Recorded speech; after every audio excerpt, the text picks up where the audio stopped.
उपमुख्यमंत्री एकनाथ शिंदेंनी इंदू मिलला भेट दिली। डॉक्टर बाबासाहेब आंबेडकरांच्या स्मारकाच्या कामाची पाहणी करण्यात आली। मंत्री संजय शिरसाट, माजी खासदार राहुल शेवाळे सुद्धा यावेळी उपस्थित होते। स्मारक लोकार्पणाला पुढच्या वर्षीच्या महापरिनिर्वाण दिनाचा मुहूर्त उजाडणार आहे। डॉक्टर बाबासाहेब आंबेडकरांच्या स्मारकाचं 50% काम पूर्ण झालेलं आहे।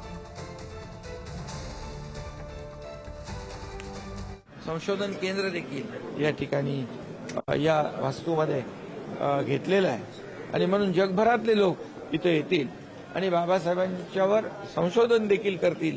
त्यांनी त्यांची भूमिका बाबासाहेबांच्या विचारांमुळे सर्वसामान्य माणूस सर्वोच्च पदावर बसतो, ही बाबासाहेबांची घटना आणि त्यामुळे बाबासाहेबांच्याच विचाराने आमचं राज्य चालतंय आणि त्यामुळे बाबासाहेबांच्या स्मारकाला जेवढं उत्तमोत्तम करता येईल तेवढं आम्ही करणार।